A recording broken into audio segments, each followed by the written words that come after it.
So I'm reading from Crap Happens Philosophy. I'm going to start sharing like random projects I'm doing because I'm going to keep, this is kind of like a, I'm going to keep this one going. I don't know if I'll save all the random projects, but this weekend on Friday, actually this one came in the mail, but it's like a little wax seal. Can you see it? Can't see it too clearly, but you can wax seal hot glue with wax seal stamps. Pretty fun. And they're at the Bridge Healing Center, like for 50 cents. But it's like 2 for $1.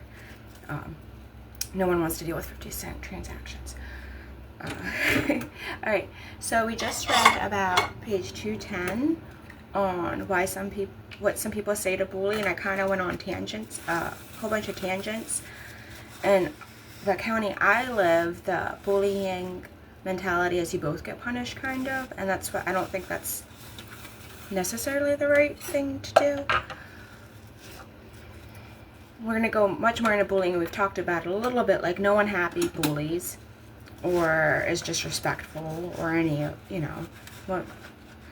so I did like Taylor Swift. If you're horrible to me, I'm going to write a song about it, and you won't like it. That's how I operate. Being able to twist it into something positive. So it's bullies, stop bullying. Bullying should be, so we're on page 211.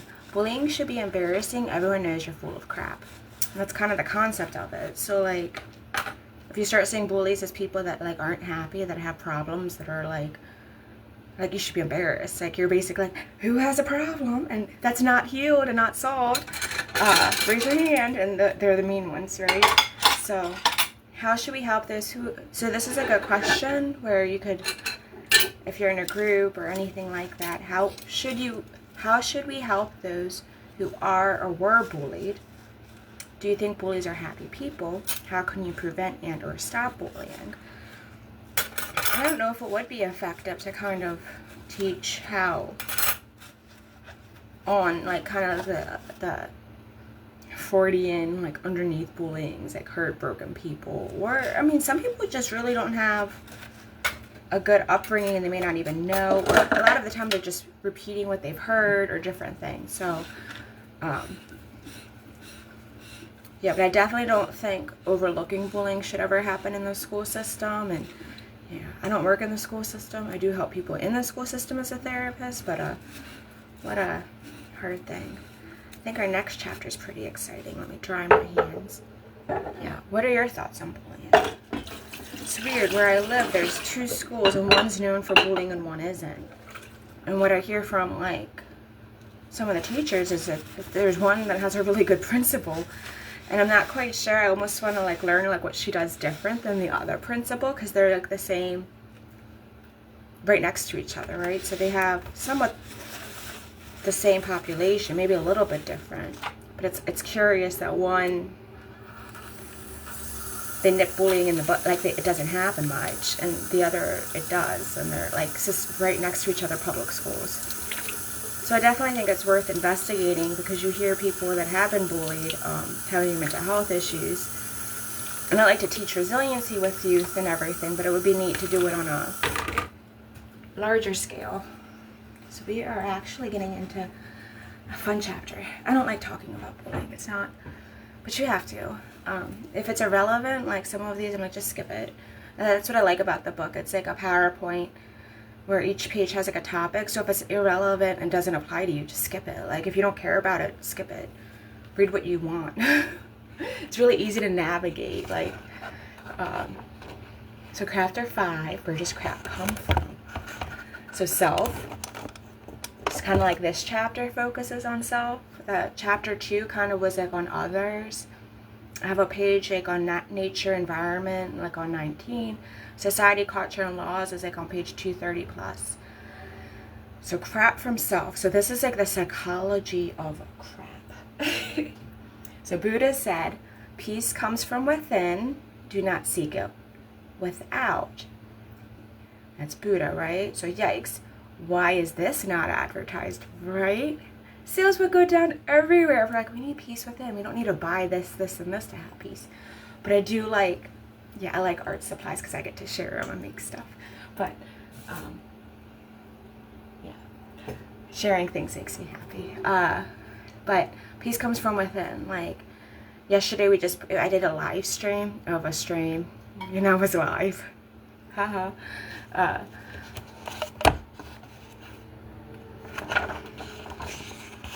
They did, if you research like mindfulness and all this, it's kind of like that, trying to market Buddha, but like I don't know.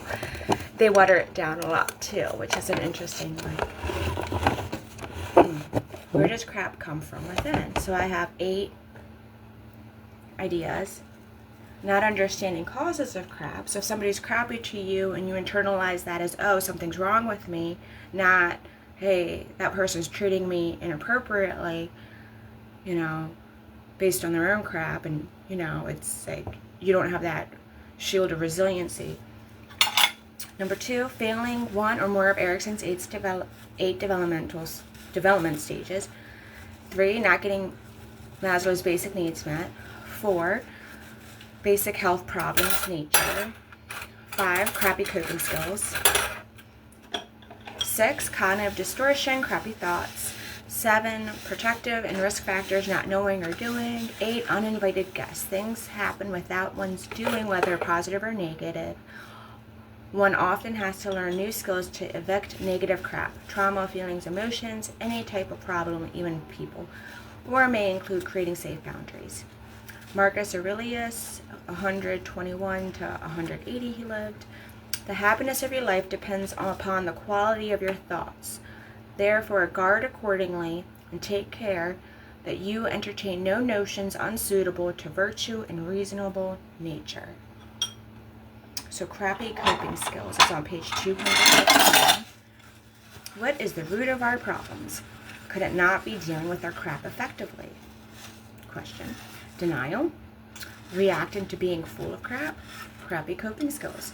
So much crap and unable to be kind to others or have compassion for their crappy situation. Many can't even describe their emotions, let alone explain how they are feeling. Some say pictures of faces can spark a conversation with you, asking how do you feel. So I have the happy, sad, scared or worried, angry, relaxed, bored, shocked, silly faces. So one of the books I wrote when I was in grad school, or right out, was the interconnected theory on how if we don't heal from our own issues, it's going to have a negative consequence, which is kind of like it's connected in here, but I was just it's like I graduated and I don't even think I tested, but I'm like, no one listens to anyone but a PhD. But now I have my LCSWC, and I think we get reimbursed the same as a PhD with insurance, to my knowledge, and I could be wrong. But, yeah, so, yeah, I don't look professional on here. When I see clients, I do, but it's the morning, and I'm just doing dishes. But I may end up rewriting it, because some people don't want to deal with crap. They do want to actually deal with, like, the, not humor, but the going deep, which I understand, to the best of my knowledge. I'm sure I could learn a lot more. So we're on page 216, crap throughout life. Oh, I go into Erikson's stages of life development. So it's basic psychology stuff. So page 216, each stage in life can have a positive outcome or have a hard experience in life, trauma, abuse, neglect, etc., and be repressed and shoved into the basement. Example of Erikson's first stage: trust, learned upstairs, mistrust, repressed, basement.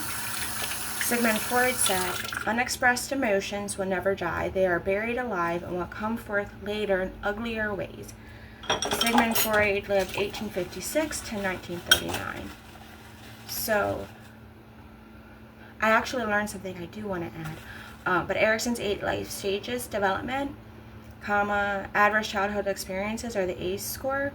Freud, conscious, unconscious, repression, psychoanalysis, all that's in the box. But there's also one with like positive childhood experiences, which is like, I guess what a lot of my outreach goes into, of not just therapy, but creating that art space that we're building at the Bridge Healing Center at Town Mall of Westminster. A lot of that's to create increase your positive childhood experiences, where it's like a safe space, interacting, like we would love to do peer groups, or it's like positive interactions with peer groups and things like that, where, you know, I'm hoping we get volunteers. We're just building it, so it's exciting.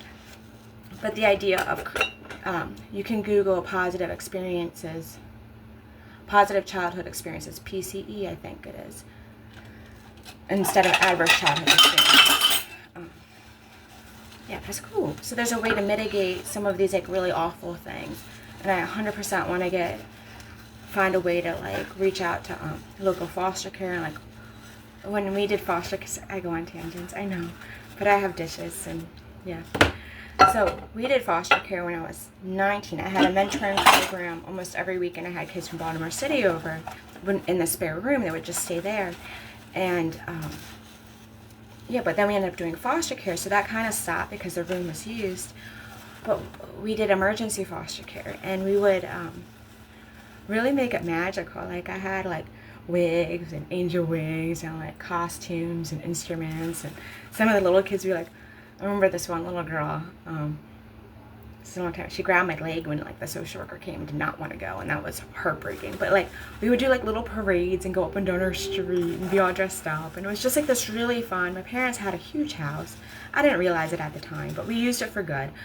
And it was just like, you know, a really magical experience for these kids. And I want to create it like that space where they can come in and like have a positive experience with their new foster parents or safe family parents, and then also with their bio parents if it's like a reunification space too, because it's like creating positive experiences in the worst of times can really help kids process it.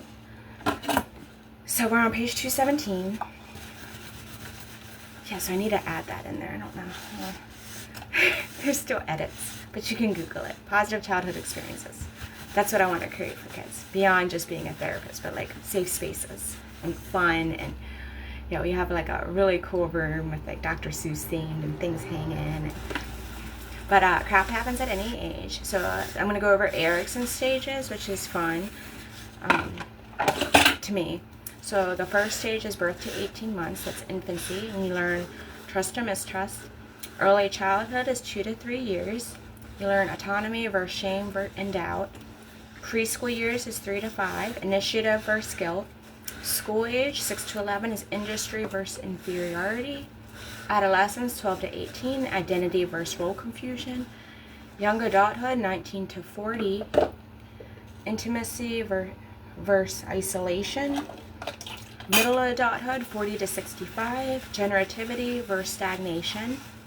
Maturity 65 to death, ego integrity versus despair. So it's like each stage Erikson came up with, there's a core growth conflicts where you either like really rock it or you don't, right?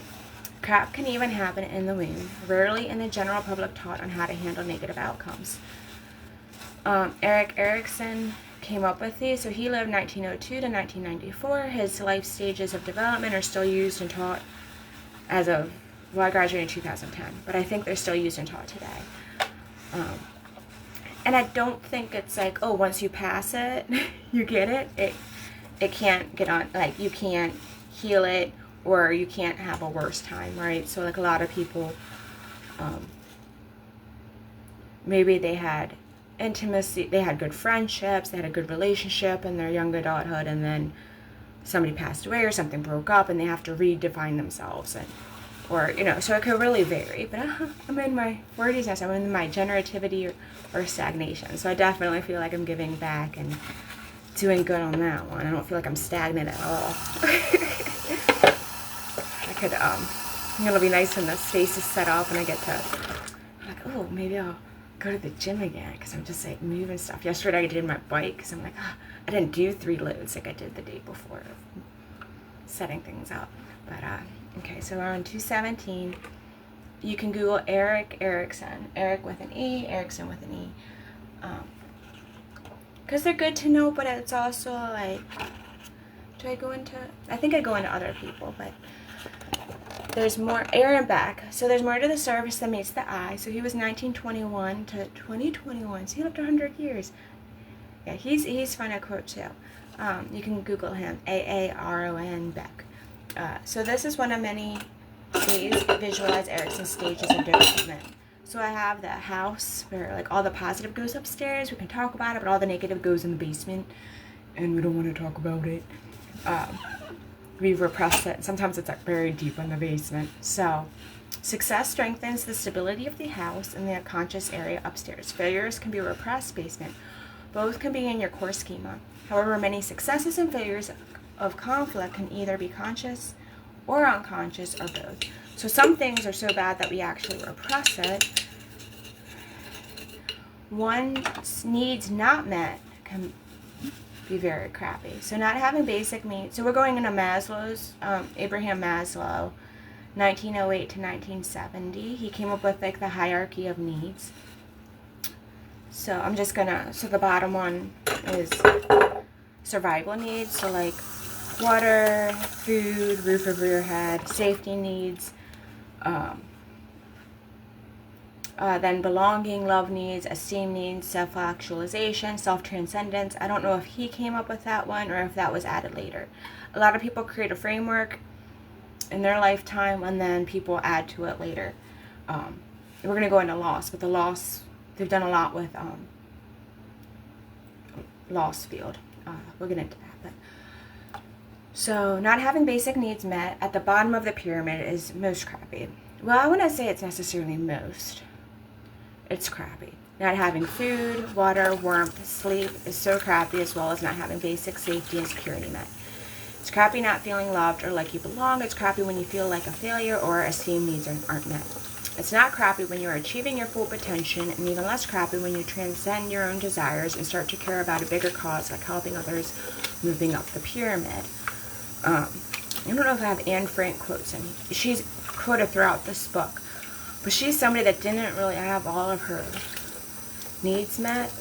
On the bottom, like she was in hiding during the Holocaust, but she was able to write these like really like transcendent, like amazing things. So sometimes you may not have your basic needs met, but you can like, so it's like a framework. Like if somebody's not sleeping, they're more worried about like getting basic needs met. When I work in private practice as a therapist, if somebody's like not having their basic needs met, I'd almost rather refer them to a program that's a nonprofit that has funding to help them do all that. So I more work with people on like belonging, esteem, like depression, anxiety, that are able to do that, because it's hard to refer out. Yeah, but like some people do better with like when I worked at Springboard, which is a wonderful program that works with domestic violence any violence victims in Maryland, and they had like grant funding so they could help people get like toilet paper or paper towels. And I'm like, in private practice we don't have that, right? Like diapers, they have grant funds for diapers. You know, we don't have that in private practice. So sometimes it's better to be hooked up with somewhere that can help you get your basic needs met. So we're on page 220. Crappy health problems, right? Each person has crappy problems. Often they are health related, which is crappy. From mental, emotional, nerve, digestive, physical to cancer, so many potential problems that one may face. Very often these problems were not caused by our action, just happened. A wise man spelled with his pointer attached to his head, who has cerebral palsy, to me. I have CP, but it doesn't have me. Learning to not allow our problems control our lives is not crappy. We can learn ways to thrive even with having our personal crappy issues. There's a lot we can do to help with our crappy problems and learn to cope the best we can. FYI, wellness tools are on page 316. So I have CP and it doesn't have me. I was in middle school or early high school, and my friend's dad was the director of Camp Green Top, which is under the League of basically the special needs population. And there was a gentleman there that had a pointer on his head, and he had a board in front of him. He was actually a tested genius. Like, he could there was a genius that actually worked there that was like tested. I've never been tested, and I'm sure I was always like average, but he was an actual tested genius with CP. He couldn't speak, but he had his pointer, and he spelled out once to me when I'm like hanging out with, like, there was like a big like cafeteria area and people would just hang out there between meals and stuff, and he was in his wheelchair sitting there, and You know, I don't know if we were playing chess or just talking, you know, communicating. But he spelled out on his little board, I have CP, but it doesn't have me. And it stuck with me because I'm like, whatever you have, does it have you? Is it your identity? Is it all consuming? Because this man was like, to me, his mental health was in a good space. Like, he was like, yeah, you know, it didn't have him.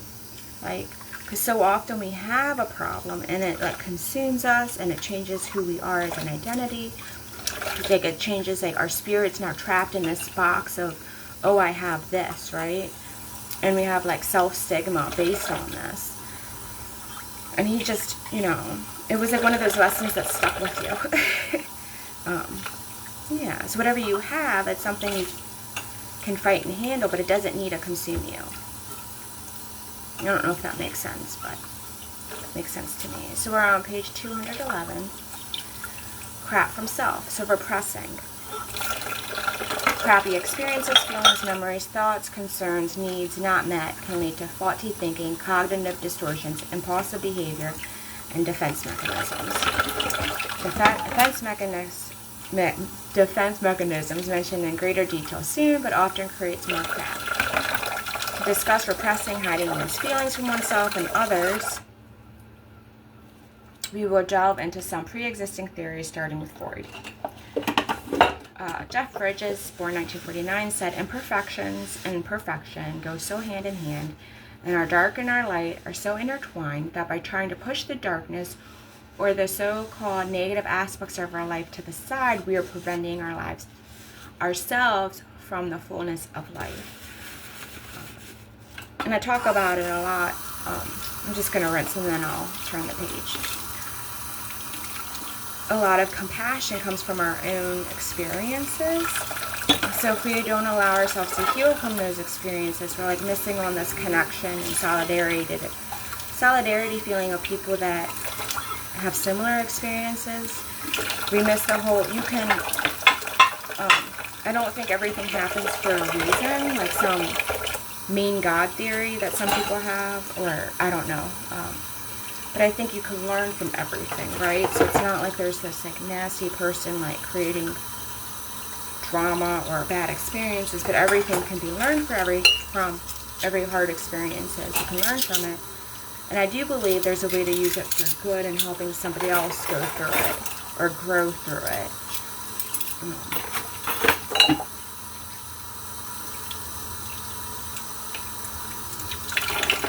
And I don't think in our human form will ever totally understand anything. I talk a lot about like our brains.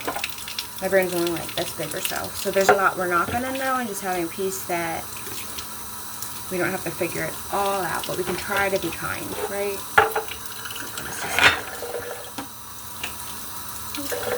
Okay. Try. Yeah, we can be here for like, I'm going to have to dry all these off in a minute, but I think I have to change shirts because when I edit and save, I get really confused if I look the same. And I'm like, wait, did I do that one or not? I wore matching flannels and like totally saved the same one twice, thinking, oh, yeah. No, not matching, but different flannels, so. Oh, defense mechanism. There was one where, I don't go into it, man. There was one where it was really neat that I saw years ago on defense mechanisms where it was layered, and I don't go into it. So they have like positive ones that like perfectionism, and then like all the way down to like really like negative ones that are like splitting and like not with it, like hearing voices and all that. But it's like there's like some defense mechanisms are like kind of like helpful to society, like we want them to be moved to heal, but they're not like hurtful. So repression crap, you hide crap in the basement. So I have this interconnected house analogy. So the book I wrote before, I threw in here where it's like I have a picture of like the tree with the roots. I have an iceberg with the, we know there's a lot under the iceberg. I have a house with a basement. In Maryland, a lot of houses have basements. Other parts of the world, there is no basement. The basement's the underground part. There's like a downstairs that like you have windows to look out, but it's underground. So Freud's one person has two distinct parts. He said, the news that reaches your consciousness is incomplete and often not to be relied on. Turn your eyes inward, look into your own depths, learn first to know yourself. Sigmund Freud. So we have the conscious awareness and the unconscious, so lack of awareness, crap. Hiding the problems, the crap. Carl Gustav Jung, 1875 to 1961. Until you make the unconscious conscious, it will direct your life and you will call it fate. So Freud's iceberg, we go into, so I go into a little bit of it. So in 1915, Sigmund Freud, who lived 1856 to 1939, so he's like 20 plus years older than Jung. He's the founder of psychoanalysis. He used an iceberg to describe the mind, the conscious, and the unconscious, which has been used again and again. The house with crap is added for going deeper into his theory. So the framework of the house analogy is the upstairs the conscious, the downstairs the unconscious. So the example is, why did you do that? Upstairs, you know the thought behind the action because you can articulate the thoughts, feelings, and actions. Downstairs, you don't really know the reason for the action. I don't know. You cannot articulate the thoughts, feelings, and actions. So sometimes somebody being like, I don't know why I did that, can actually be very honest. Yeah, I could talk about, I wouldn't mind reading this a million times. I like the psychology. So succeeding a stage is the conscious. So we go into Freud's awareness. We're on 224. So upstairs is often not crappy, like positive ways you did things, you can articulate it. So that's the upstairs, the trust, autonomy, initiative, industry, identity, intimacy, generativity, ego, identity. So there's Erickson's positive stages, like the negative side, which is the mistrust, shame, doubt, guilt, inferiority, role confusion, isolation, stagnation, despair, is like when you don't succeed in his stages, you go there. Those are lack of awareness, crap happened, failing a stage, unconscious, negative feelings, negative memories, negative thoughts, areas we are denial, past, present, future, all things repressed. No lights on, right? So we have all this stuff, we can't articulate it. Basement is often crappy. Perfect example of even help leading one to repression, denial, crap in the basement. I don't know how to do typo things. I don't even have an S in basement, but it is what it is. When I was 12, one of my therapists told me, oh, this is an anonymous quote, to put my finger on my head and make the bad thoughts go away. He was telling me to pretend and ignore the truth instead of express it and learn to cope and deal with it. Bad advice, right? Like a therapist, like, go away, bad thoughts. That's not going to really, work. It's just kind of like, what? It's very, dismissive, right? If we could just, even that kind of behavior therapy where we control our thoughts, I'm very, we can work on our thoughts, but some people deal with negative intrusive thoughts that are wonderful people, and they don't choose them. It's like you can choose your clothes within a budget, whatever budget you have, but you can't really, you can try to learn how to respond and not react, but I don't think you can really always choose your, I don't know. But Virginia Satir, 1916 and 1988, the problem is never the problem. It is only the symptom of something deeper. So you have the visible and the hidden if no light, unaware, on page 226. So behavior seen by others going through the motions, often for life, grief, crappy bully behavior, anger, but not hidden pain. Words spoken or shared in writing, often even with deep-rooted problems, people say, I'm good. With grief, it's you may see somebody at a funeral, you may see them at those things. So they're doing these behaviors that we see, right? So there's we see that part of the loss. We see if they're crying or not, but there's so much more deeper that as a therapist we delve into, processing it. There's a lot people don't see. So there's stuff we see, but there's a lot goes much deeper. So negative behavior, no one sees. So cutting, eating disorders, addictions, awful things that happen behind closed doors, alone, abuse, neglect, trauma, unspoken, unhealed, Negative thoughts and feelings, feeling ugly, stupid, hopeless, fat, like a loser, sad, anger, resentment, lonely, regret, disrespected, worried, embarrassed, suicidal, anxious, trapped, envious, depressed, guilt, worthless, afraid, rejecting, hating self and or others. It's like we don't see all that. Grief you often don't see or talk about. Denzel Washington said the enemy is the inner me. I don't know if it was in a movie or whatnot. Yeah, and I don't know if I should say it, but this is for adults. So one of the negative behaviors, like we don't see like sexual abuse or trauma or rape or any of that. That's all behind closed doors, to the best of my knowledge. I don't understand Epstein files on what. That's like a whole other like. There's a term. I have no idea what's buried underneath that iceberg, but in general, things happen behind closed doors that aren't seen by others. We're making generalizations. So defense mechanisms, negative ways to avoid dealing with our problems, crap, trying to cover up. Some aren't too crappy, like humor or altruism, but others are very crappy. When you Google it, though, there was this one, and I don't know why I didn't create it, where it was like layers of defense mechanisms, where it was really like categorized in a really neat way. But we're just going to list some of them that I added, and you can Google each one for more information. I could have written a whole book on like cognitive distortions and defense mechanisms, but not today. Repression, denial, projection, reaction formation, rationalization, psychosomatic reactions, phonic avoidance, sublimation, somatization, undoing, intellectualization, splitting, humor, displacement, regression, suppression, depersonalization, disassociation, fantasy, acting out, aim inhibition, altruism, compensation, passive aggressive, undoing, turning against one's own personal, typos, reversal into the opposite, introjection, busying oneself, avoidance, own addiction. Sigmund Freud, his daughter Anna Freud, continued research. Some of this was from George M. Valiant, born 1934. Yeah, you can Google defense mechanisms. It's wild how many there are. And there's mixed opinions and research on like schizophrenia and different things on did these people have severe trauma, did they not, is it biological, is it not, is it a defense mechanism, the reality was so bad that it happened. Yeah, there's a lot of like questions in mental health that we will not have answers, or I don't know. Somebody shared like research hasn't caught up to the times, and I think there's truth to that. We just don't know everything. We make we're not rats in a cage where you can like create the environment and control all the variables, right? We're very complex individuals, so you can't really generalize everybody.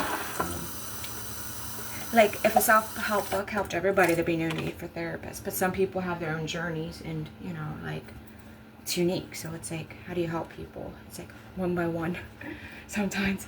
But I do the outreach to try to help groups. But as a therapist, it's individual. Are we going into deniers of crap? And it's got like a little image of... I think I may take a break and dry these. So we're stopping on 228. But I actually like reading. Like, I could read this chapter a lot. It's fun. Not fun, but it's like, I like psychology. Alright, well, have a great day. I may go live on the space later today at the Bridge Healing Center at the Town Hall of Westminster, on all of that, but we'll see. I'm going to mop it and like really clean it.